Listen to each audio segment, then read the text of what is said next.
বিসমিল্লাহির রহমানির রহিম। আসসালামু আলাইকুম। আমি সাইফুদ্দিন পলাশ, সুন্দরবন ট্রাভেল এজেন্সি থেকে আপনাদের জন্য আন্তরিক সালাম ও শুভেচ্ছা।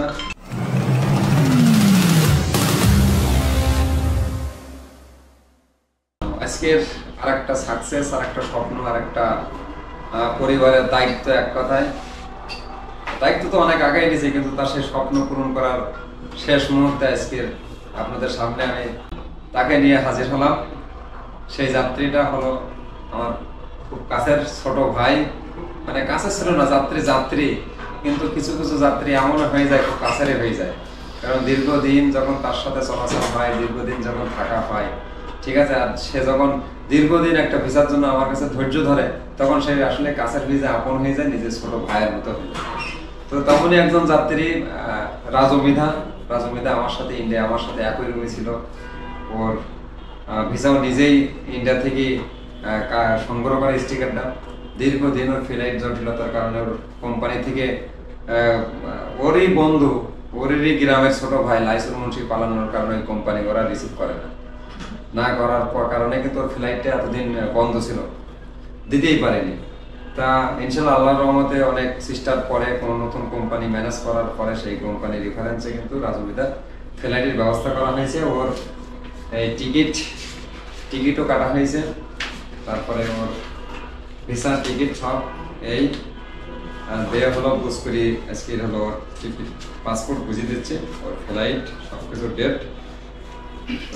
তো আপনারা দোয়া করবেন রাজু মিধার জন্য, আর আমার জন্য দোয়া করবেন। আমরা যেন এরকম হয়তো হাজার হাজার যুবকের স্বপ্ন আমার হাত দ্বারা পূরণ হবে না, তা মাসে আশা করি দুই একজনের স্বপ্ন পূরণ করতে পারবো। আর সেইভাবে কাজ করে যাচ্ছে ইনশাল্লাহ। আমাদের কাজও নেমতেছে, অনেকগুলো কাজ নেমতেছে। আমরা একাধিক বই টানতেছি না, যেটা সত্যি কথা, অনেক ট্রেনের কারণে বই টানতেছি অল্প, 2, 5টা, 10টা, যেটুকু সাবমিট হওয়ার পরে আবার 2, 10টা করে নিচ্ছে।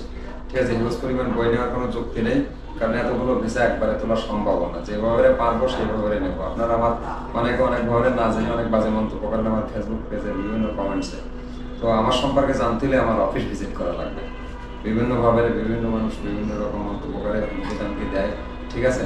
তো না জানিয়ে মানুষ দেয়, আসলে জানলে, আমার সম্পর্কে জানলে তারা দিতে না। তো আমি রাজু মিধার কাছে শুনবো আসলে সে ফ্লাইটের ব্যবস্থা করার পরে, টিকিট পাওয়ার পরে তার অনুমতিটা, ঠিক আছে। তো রাজু সে নিজে মুখে বলুক, আসলে তার কষ্টটা সে বলুক। আসসালামু আলাইকুম, আমি রাজু মির্জা। আমার এই জিনিসে পাইছি অনেক আগে। আমার এটা যাওয়ার কোনো সম্ভাবনা ছিল না। অ্যাপ্রুভাল পাইছি, অ্যাপ্রুভালের মেয়াদ চলে গেছে, কোম্পানি থেকে রিসিভ করে না।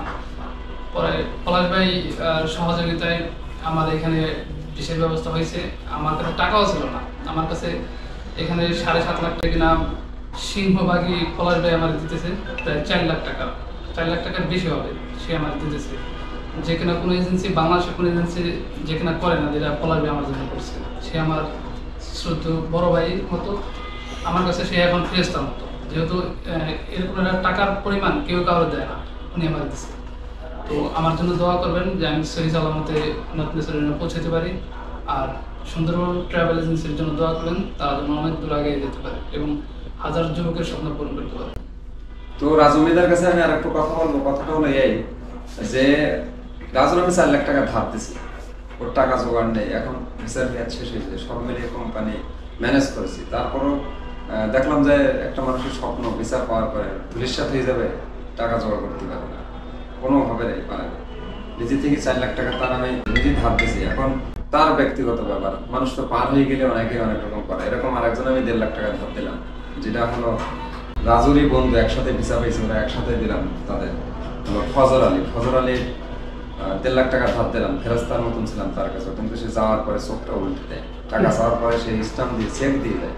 সেই চেকে যখনই ক্যাশ করতে চায়, যখনই টাকা চাতে যায়, তখনই সে বলে আমরা লাভ করিনি, ঠিক আছে। তার কত রকম কথা, সে টাকাটা এখনো পর্যন্ত দেয়নি। অনেক কাহিনী, অনেক কিছু, মনের কষ্ট। তার মানুষের দ্বিতীয়বার আবার একজনের জন্য রিস্ক নিচ্ছে। তা হয়তো রাজু একদিন বলবে যে কি করিলেন আমার জন্য, ঠিক আছে, লাভ করেননি, এই কথা হয়তো বলতে পারে।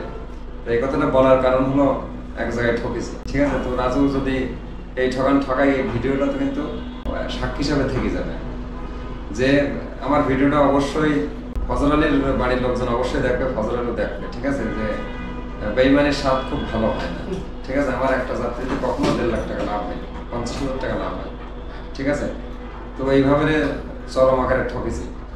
মানুষ এজেন্সির কাছে নাকি টাকা মেরে দেয়, আমি বললাম না এজেন্সিওয়ালারা কিভাবে টাকা মেরে দেয়। যদি সে অফিস করে, তার যদি ব্যবসা করতে হয়, তাহলে কারোর 1 টাকা সে মারার ক্ষমতা রাখে না। কারণ আমার সার্ভে যাত্রী অনেকগুলো ফাইল ক্যান্সেল করেছে, কই আমি তো কারোর 1 টাকাও মেরে দিতে পারলাম না, 1 টাকা কম দিতে পারলাম না। আমার যাত্রীদের তো আমার অফিসে আসা লাগে না টাকার জন্য, আমি তো তাদের অ্যাকাউন্টসে পাঠাই দিই। প্রত্যেক দিন কম বেশি হলেও 2-1 জনের করে অ্যাকাউন্টসে আমি ট্রান্সফার করি, কারণ আমার কাছে কষ্ট করে টাকা কালেকশন করতে আসা লাগে না। ঠিক আছে, তো রাজুর কাছে শুনবো যে রাজু সেই বন্ধুটার টাকা হাওলা দেওয়ার জন্য সময় আমি রাজুকে জামিন করালাম, রাজু টাকাটা দেবে তো। ঠিক আছে, টাকাটা দেয় না কেন রাজু, একটু এই বিষয়ে কথা বলি। আহ, ফজল আলী সে তো বলছিল যে হ্যাঁ, এটা বলছিল যে আপনি সে 1.5 লাখ টাকা দেবে। আমি তখন ইন্ডিয়ায় ছিলাম, তো আশা করি হয়তো বা তার কাছে নাই, এরকম হইতে পারে। আশা করি ফজল আলী ভাই উনি টাকাটা দিয়ে দেবেন খুব দ্রুতই। দেওয়া উচিত না? অবশ্যই দেওয়া আছে।